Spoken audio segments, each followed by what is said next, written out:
más del cineasta muerto es lo que muchos se preguntan y que había sido denunciado por pedofilia. Estamos hablando de Iván Noel, este hombre francés que tenía 3 denuncias radicadas aquí en Córdoba, vivía en Jesús María, además de haber sido condenado por un caso de violación en Francia y por producir pornografía infantil en 1993.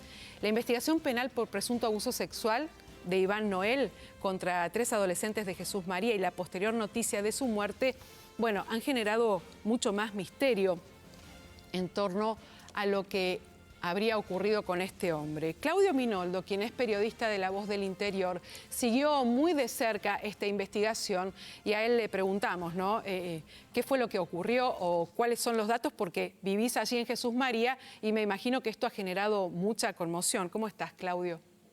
Hola Silvia, ¿cómo te va? Muy buenas tardes para vos, para todos. La verdad, Jesús María no sale de su asombro porque viene hace muy poquitos días, hace 15 para ser más exacto, de la noticia de que su último párroco, el anterior, después de 29 años, había sido echado de la iglesia por pedofilia. Y se le suma 15 días después esta noticia de que una persona que estuvo en contacto con decenas de niños de aquí de nuestra zona, que hizo un montón de castings para sus películas de carácter independiente, bueno, ahora está involucrado no solamente con esta denuncia que ha quedado en abstracto con el fallecimiento de él, con la el presunto abuso cometido en contra de 3 adolescentes que participaron de su última película, Cordero de Dios, que nunca fue estrenada. A todo esto, claro, cuando uno empieza a juntar los antecedentes, se topa con una historia realmente muy turbia por detrás de este cineasta, nada conocido en el ambiente cinematográfico cordobés. Si vos vas al polo cinematográfico de Córdoba a preguntar quién es Iván Noel, no saben. Realmente Pero imagino, así ha sido imagino, Claudio, que para un pueblo más pequeño, una ciudad más pequeña como Jesús María, decir que hay un cineasta francés en ese lugar y que viene a hacer películas, bueno, debe haber sido de mucha repercusión. Se decía que era un hombre al que, bueno, tenía una personalidad que conquistaba, ¿no? Agradable, simpático. Tal cual, te lo han descrito así como era. De hecho, cuando hace un mes un periodista de Francia toma contacto conmigo para darme cuenta de que tenía una condena firme en Francia a 12 años de reclusión por un hecho de abuso sexual cometido en contra de un niño de 11 años, que por supuesto no lo denunció a los 11 años, lo denunció de adulto, pero de todas maneras, digamos, por un hecho de abuso sexual con acceso carnal, uno abrió los ojos como el 2 de oro porque realmente parecía que no estábamos hablando de la misma persona.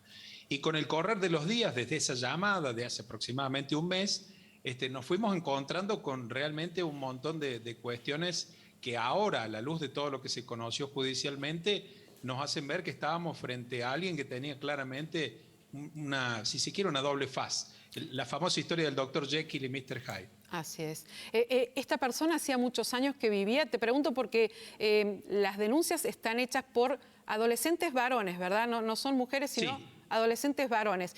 Estos 3 chicos eran más pequeños y cuando se vuelven adolescentes se animan a denunciar la situación. No, porque la película esa, Cordero de Dios, es bastante reciente. Se filmó entre fines del 2018 y principios del 2019, y a fines del 2019, en diciembre para ser más exacto, lo denuncian ante la justicia. Esos chicos en ese entonces tenían más o menos 14, entre 13 y 14 años, y hoy tienen entre 16 y 17. Lo que sí hubo entre el hecho de la denuncia concreta de diciembre del 2019 y las primeras acciones tomadas por la fiscal que investigó la causa, mucho tiempo, Silvia, casi en mayo de este año fueron las primeras acciones concretas, que fue el allanamiento al domicilio de la nueva residencia de Noel, que vivió de 2010 hasta el 2020 más o menos en Jesús María, y que había pasado a vivir en los últimos meses en Altagracia, donde fue encontrado muerto. Bueno, y al morir esta persona, el acusado, decías, la causa se vuelve abstracta y nos preguntamos, sí, bueno, ¿qué sentirán estos 3 adolescentes que han tenido que sufrir y padecer ese acoso, ¿no? Porque ¿quién se hace cargo de ellos ahora con esta situación? Exacto, pero además sumándole un dato que es más inquietante, Silvia, y que es información que hemos encontrado, te diré, en las últimas 72 horas. Algunos fragmentos de, no sería de películas propiamente dichas de Noel, sino de, a ver, tomas de Descartes, backstage, cosas de fondo, han empezado a aparecer en sitios inquietantes. Hay, por ejemplo, en una de sus películas, una filmación de una parte en la que hay un grupo de niños y de niñas bañándose en lo que podría ser una ducha de esas comunitarias de las que se ven en las películas en los campos deportivos. Esas imágenes cortitas de filmaciones de niños y niñas de Córdoba desnudas ya pueden encontrarse en sitios pornográficos que ofrecen material pedofílico. Otra cosa inquietante también, algunos de los niños que han participado de estas películas también aparecen en repetidas oportunidades en perfiles de pedófilos, que hay redes en las cuales abiertamente pueden decir que son pedófilos y abiertamente pueden decir que por mensaje privado intercambian material de pornografía infantil. Este es el dato inquietante hasta ahora, que con la muerte del cineasta no se ha acabado el dolor de cabeza para todos aquellos que han permitido en su momento que los niños participen de estas filmaciones, de estas películas amateur, que por supuesto muchas de ellas tuvieron presentación oficial en Jesús María. Bueno, trabajo para la justicia que tendrá que seguir investigando. Claudio Minoldo, muchísimas gracias por este contacto con Telefe Noticias. No, por favor, gracias a vos, Silvia.